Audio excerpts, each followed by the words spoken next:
मुश्किलों से भाग जाना आसान है, मुश्किलों से भाग जाना आसान है।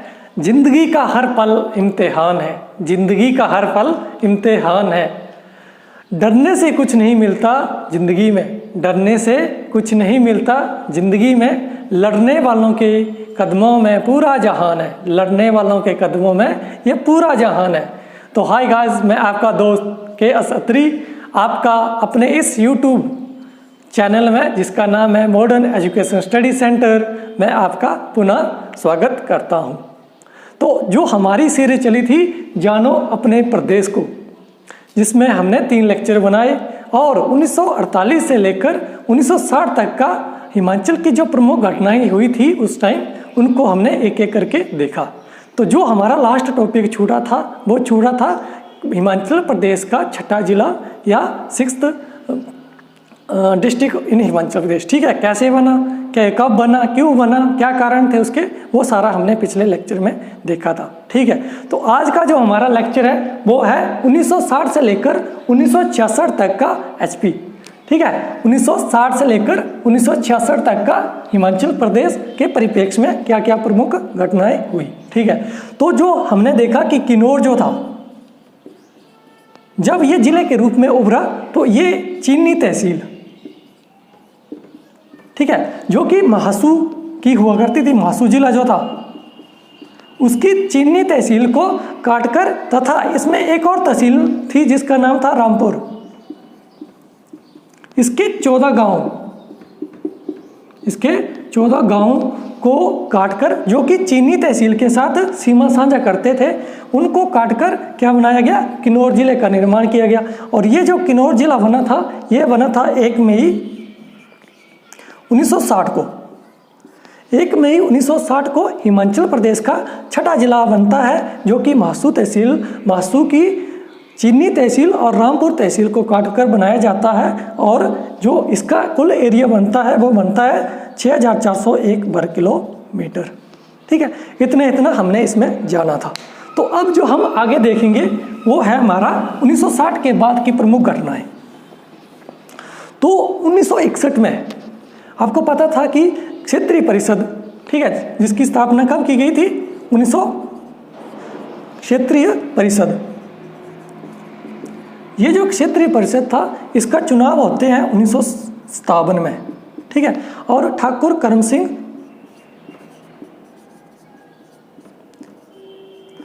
सिंह जो होते हैं वो हमारे क्या बनते हैं, इसके अध्यक्ष बनते हैं क्षेत्रीय परिषद के 1957 में। ठीक है, ये मंडी के रहने वाले थे।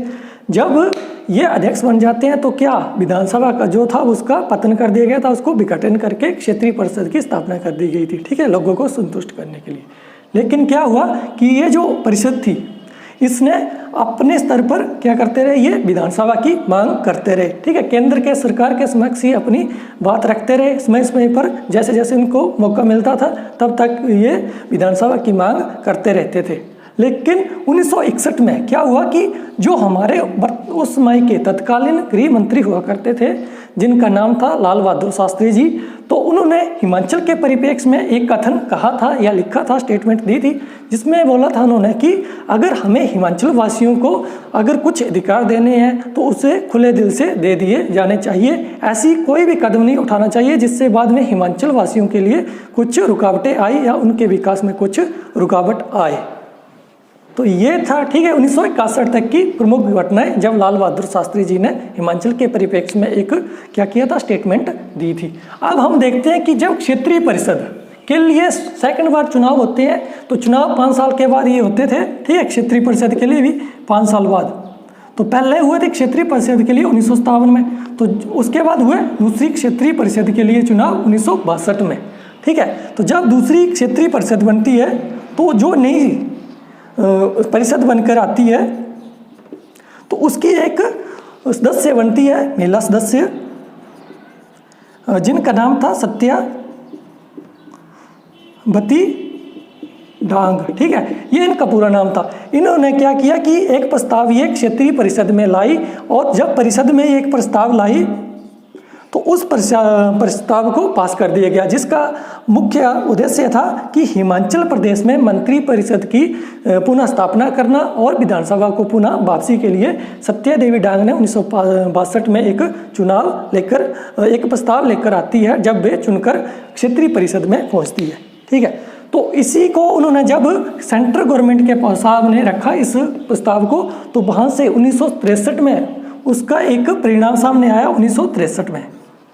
1963 में क्या करते हैं कि जो केंद्र सरकार होती है हमारी, पंडित जवाहरलाल नेहरू के नेतृत्व वाली, ठीक है, प्रधानमंत्री हमारे उस टाइम पंडित जवाहरलाल नेहरू थे, जो कि आज तक वर्तमान में सबसे लंबे समय तक प्रधानमंत्री रहे हैं। ठीक है, लगभग 17 साल इन्होंने प्रधानमंत्री का पद संभाला था। तो जब नेहरू जी प्रधानमंत्री बनते हैं तो 1963 में क्या किया जाता है कि जो हमारे क्षेत्रीय परिषद होती है, ठीक है, क्षेत्रीय परिषद जितने भी केंद्र शासित प्रदेश थे उनमें उस टाइम क्षेत्रीय परिषद का प्रावधान किया जाता है। लेकिन क्या किया जाता है कि 1963 में इस क्षेत्रीय परिषद को भंग कर दिया जाता है और पुनः क्या कर दिया जाता है, फिर एक अधिनियम द्वारा एक एक्ट पास करके इसको किसका दर्जा दे दिया जाता है, विधानसभा का दर्जा दे दिया जाता है। ठीक है, विधानसभा का दर्जा 1963 में दे दिया जाता है। और इसी के साथ ही हिमाचल प्रदेश में 1 जुलाई 1963 को पुनः विधानसभा की क्या हो जाती है, वापसी हो जाती है। ठीक है, तो कैसे मतलब 1948 से लेकर 1961, 62 और 63 तक की क्या क्या घटनाएं हुई, कैसे विधानसभा की पुनः वापसी हुई, वो हमने इसमें जाना। अब हम देखेंगे कि जब 1963 में विधानसभा की वापसी हो जाती है तो विधानसभा का जो सीटें होती है वो उतनी है जितनी की परिषद की थी। तो परिषद की कुल कितनी सीटें थी, 43 सीटें ही थी। ठीक है, तो 1963 में विधानसभा की वापसी के बाद 3 स्तरीय मंत्रिमंडल की स्थापना की जाती है, उसका गठन किया जाता है। ठीक है, तो 3 स्तरीय मंत्रिमंडल में एक होता था मुखिया, जिसको हम मुख्यमंत्री बोलते थे, और दूसरा जो होते थे उनको अन्य मंत्री बोलते थे। ठीक है, अब जो हमारे ये मुखिया बने या अन्य मंत्री बने उनके बारे में हम जानेंगे। ठीक है, इसको जो हमारी ये 1963 की विधानसभा थी, इसको आज हम पहली विधानसभा मानते हैं। ठीक है, तो आने वाले चुनाव जो होंगे वो कौन सी विधानसभा के लिए चुनाव होंगे, जब 2022 इसी साल होंगे, वो अक्टूबर नवंबर में, तो कौन सी विधानसभा के लिए चुनाव होंगे प्लीज़ बताएं। ठीक है, तो जब 1963 में विधानसभा की पुनः वापसी होती है, विधानसभा आ गई, तो 3 स्तरीय क्या हुआ, मंत्री परिषद की स्थापना हुई। इसमें 3 स्तरीय जो होते थे, इसमें एक मुख्यमंत्री, ठीक है, और जो 2 अन्य मंत्री थे, 2 अन्य मंत्री। ये जो मुख्यमंत्री थे ये दूसरी बार वही शख्स बनते हैं जिनका पहली बार हिमाचल या जिनको हम हिमाचल प्रदेश में हिमाचल का निर्माता के नाम से जाना जाता है, और इनका नाम था डॉक्टर YS परमार जी। ठीक है, यशवंत सिंह परमार 1963 में दूसरी बार मुख्यमंत्री की शपथ लेते हैं। ठीक है, तो उसके बाद जो 2 अन्य मंत्री होते हैं जो सदस्य ग्रहण करते हैं मंत्रिपरिषद की, एक का नाम था श्री ठाकुर कर्म सिंह। ठीक है, ये वही ठाकुर कर्म सिंह थे जो क्षेत्रीय परिषद के 1957 में अध्यक्ष बने थे, और इनको जो कार्यभार दिया जाता है, जो इनको विभाग दिया जाता है, वो था राजस्व विभाग। ठीक है, राजस्व विभाग या वित्त मंत्रालय, जिसे आज हम वित्त मंत्रालय के नाम से जानते हैं, फाइनेंस मिनिस्टर। ठीक है, उसी प्रकार दूसरा जो मंत्री बनते हैं उनका नाम था श्री हरिदास। ठीक है, श्री हरिदास को आपका विदेश मंत्री, आपका विकास मंत्री बनाया जाता है। ठीक है, कि हिमाचल प्रदेश का विकास का जितना भी कार्यभार होगा वो हरिदास जी देखेंगे, और जो राजस्व वित्त फाइनेंस का जितना भी स्ट्रक्चर होगा वो ठाकुर कर्म सिंह देखेंगे, और बाकी जितना भी विभाग, बाकी जितने भी डिपार्टमेंट बचते हैं वो सारे YS परमार जी के नीचे या उनके पद में रहेंगे। ठीक है, ये था विधानसभा 1963, और यही से हमारी पहली विधानसभा शुरू होती है हिमाचल प्रदेश की। ठीक है, ये था 1963 में।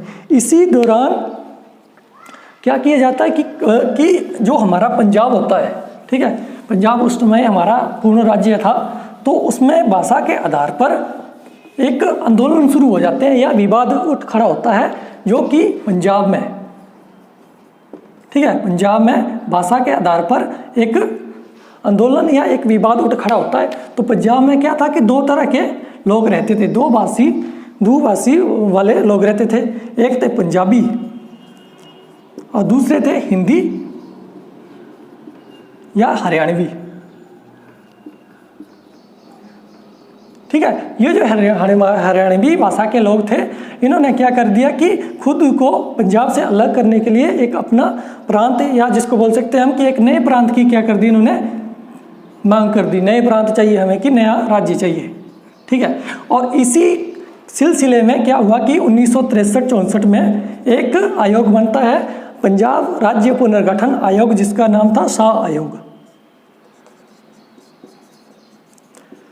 ठीक है। अब ध्यान से देखना, जब ये शाह आयोग बनता है तो हिमाचल प्रदेश में भी उस समय क्या होता है कि जो पहली विधानसभा बनती है उसके दो मुख्य उद्देश्य रखते हैं वो अपने। एक, जो पंजाब में जितने भी पहाड़ी क्षेत्र है, ठीक है, उसको हिमाचल में विलय करने के लिए प्रस्ताव पारित करते हैं। और दूसरा उद्देश्य होता है हिमाचल प्रदेश को पूर्ण राज्य का दर्जा मिलना या उसकी मांग करना या उसको हासिल करना। ठीक है। ये हिमाचल विधानसभा की पहली दो प्राथमिक उद्देश्य होते हैं। ठीक है। जो जब शाह आयोग बनता है तो हिमाचल का एक प्रतिनिधि मंडल अपनी रिपोर्ट बनाकर शाह आयोग को देता है, जो कि हिमाचल प्रदेश में जितने भी पहाड़ी क्षेत्र थे, ठीक है, जिसमें मुख्य शिमला था, आपका कांगड़ा था, कुल्लू था, और लाहौल स्पीति था, और फिर अगर हम चंबा की बात करें वर्तमान में जिसमें डलहौजी, बुकलो, ठीक है, नालागढ़, इस प्रकार के जितने भी क्षेत्र थे उस टाइम वो पेप्सू जो आपका पंजाब का एक जिला हुआ करता था उसके अंतर्गत था। ठीक है। उसके अंडर था, उसके अंतर्गत था। तो जो ये शाह आयोग था, इसको जब हिमाचल प्रदेश का वो प्रतिनिधि मंडल ने अपनी रिपोर्ट दी, एक रिपोर्ट इसको दी थी और एक ही रिपोर्ट जो हमारा गृह मंत्रालय था, ठीक है, गृह मंत्रालय जो हमारा भारत का गृह मंत्रालय था, उसको भी जो हमारा प्रतिनिधि मंडल था उसने इसको एक रिपोर्ट इधर दी और दूसरी रिपोर्ट शाह आयोग को दी। ठीक है। तो जब पंजाब राज्य पुनर्गठन अधिनियम 1965 बनता है, ठीक है, जब पंजाब राज्य पुनर्गठन अधिनियम 1965 अस्तित्व में आता है या केंद्र सरकार बनाती है उसको, तो उसमें क्या किया जाता है कि 1966 में पंजाब को विभाजित करके जो पंजाब होता है हमारा उसको क्या कर दिया जाता है, विभाजित किया जाता है। ठीक है। और इस पंजाब को विभाजित करके दो नए स्थान आते हैं या तीन नए स्थानों को अलग किया जाता है, जिसमें एक होता है आपका क्या, हरियाणा। ठीक है। और यहाँ से हरियाणा की उत्पत्ति होती है या हरियाणा भारत के नक्शे में आता है। ठीक है। उसके बाद जो दूसरा होता है वो चंडीगढ़। ठीक है। ये चंडीगढ़ भी 1966 में ही क्या हुआ था, इसकी अगर पूरी डेट बोले हम तो 1 नवंबर 1966 को, ठीक है, 1 नवंबर 1966 को हरियाणा, चंडीगढ़ और जो पहाड़ी क्षेत्र थे उनको अलग करके, जिसमें मुख्य थे आपके शिमला का एरिया, ठीक है, नालागढ़ का पुराना नाम क्या है वो भी बताओ। ठीक है। उसके बाद शिमला, नालागढ़, और अगर हम डलहौजी की बात करें, इसकी स्थापना किसने की थी और कब की थी वो भी हमें कमेंट में जरूर बताएं। ठीक है। उसके बाद कुल्लू, जिसको हम देवभूमि के नाम से जानते हैं, और लाहौल स्पीति, ठीक है, लाहौल एंड स्पीति, जो कि हिमाचल प्रदेश का सबसे बड़ा क्या क्षेत्रफल के आधार पर सबसे बड़ा जिला है लाहौल स्पीति। अगर हम जनसंख्या घनत्व की दृष्टि से देखा है तो सबसे कम जनसंख्या निवास करती है हमारी लाहौल स्पीति में। ठीक है। तो ये 4-5 जो एरिया था ये हिमाचल प्रदेश में मिला दिया गया। ठीक है। तो अब देखेंगे हम कि विशाल हिमाचल का निर्माण और जिलों की संख्या में परिवर्तन। तो जो हमारा 1966 में जब विशाल हिमाचल का निर्माण हुआ, विशाल एचपी का निर्माण, ठीक है, विशाल एचपी का निर्माण मतलब जो वर्तमान का हिमाचल का स्ट्रक्चर है या भौगोलिक क्षेत्र है वो 1966 में ही बना गया था। ठीक है। तो जब हिमाचल प्रदेश में जो पहाड़ी क्षेत्र होते हैं, जिसमें हमने मुख्य नाम लिए कुल्लू, शिमला और लाहौल स्पीति, ठीक है, और जो चौथा जो एरिया था वो था आपका नालागढ़ और उन्ना, ठीक है, और कांगड़ा।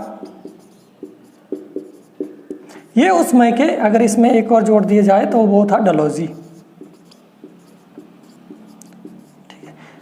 तथा कुछ अन्य भी छोटे छोटे जगह थी जिनको हिमाचल प्रदेश में मिलाया गया था 1 नवंबर 1966 को। 1 नवंबर 1966 को इस कुछ और भी जगह थी या कुछ और भी क्षेत्र था जो हिमाचल प्रदेश में मिलाया गया था। तो जब ये जितने भी क्षेत्र मिलाए गए तो इनका जो कुल एरिया था उस टाइम वो था आपका 27,487 वर्ग किलोमीटर, ठीक है। और जब हिमाचल प्रदेश का निर्माण हुआ था, जब बिलासपुर का हिमाचल प्रदेश में विलय हुआ था, तब हिमाचल प्रदेश का कुल क्षेत्रफल कितना था? तो वो कुल क्षेत्रफल था 28,186 वर्ग किलोमीटर, ठीक है। तो जब ये हिमाचल प्रदेश में इसका विलय हो गया तो हिमाचल प्रदेश का कुल क्षेत्रफल हो गया आपका 55,673 वर्ग किलोमीटर, जो कि वर्तमान में ही है, ठीक है। ये देख लिया हमने इसका क्षेत्रफल। लगभग जितना पुराना हिमाचल था हमारा, जो 6 जिले थे, उतना से उतना ही जब 1966 में पंजाब का पुनर्गठन किया गया तो उतना ही क्षेत्र हिमाचल प्रदेश में और मिला और एक विशाल हिमाचल का निर्माण हुआ, ठीक है। अगर आज हम हिमाचल प्रदेश की क्षेत्रफल के आधार पर बात करें तो आज हिमाचल प्रदेश जो है वो भारत में 16वां नंबर है उसका क्षेत्रफल में, ठीक है। 16 पहले स्थान हुआ था, लेकिन जब जम्मू कश्मीर और लद्दाख को अलग करके केंद्र शासित प्रदेश बनाया गया तो हिमाचल प्रदेश का क्षेत्रफल के आधार पर 16वां नंबर आ गया, ठीक है।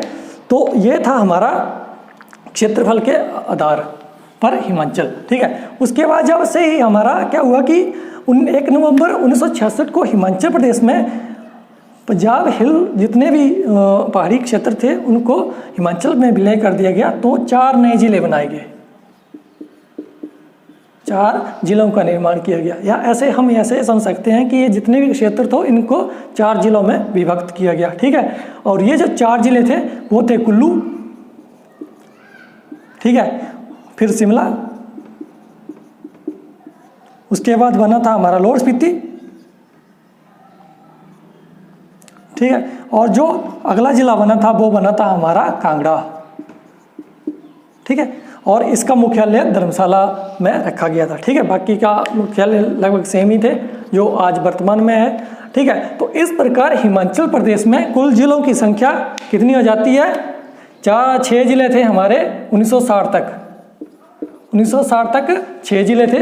और जब 1966 तक आते आते हिमाचल प्रदेश में जिलों की कुल संख्या हो गई थी 10। और ये 10 जिले कौन कौन से थे? चंबा, कांगड़ा, लाहौल स्पीति, शिमला, कुल्लू, फिर महासू, ठीक है। लेकिन 1972 में जब हिमाचल प्रदेश का पुनर्गठन किया गया, जब जिलों का पुनर्गठन किया गया तो महासू को नाम बदलकर या उसको हटाकर 16 जिले का नाम रख दिया, ठीक है। तो जब कुल्लू, शिमला, लाहौल स्पीति, हिमाचल, सिरमौर, बिलासपुर, किन्नौर और अदर जो जितने भी थे तो उनका कुल क्षेत्रफल आज के बराबर ही है, ठीक है। आज कितना है? 55,673 वर्ग किलोमीटर है, ठीक है। मतलब आज ही इतना ही क्षेत्रफल था जब विशाल हिमाचल का निर्माण किया गया था, ठीक है। तो ये था हमारा 1966 तक का हिमाचल प्रदेश की प्रमुख घटनाएं और जिलों की संख्या में बढ़ोतरी, जो कि 1 नवंबर 1966 को हुई थी। तो कैसा लगा हमारा लेक्चर? प्लीज़ कमेंट में ज़रूर बताएं।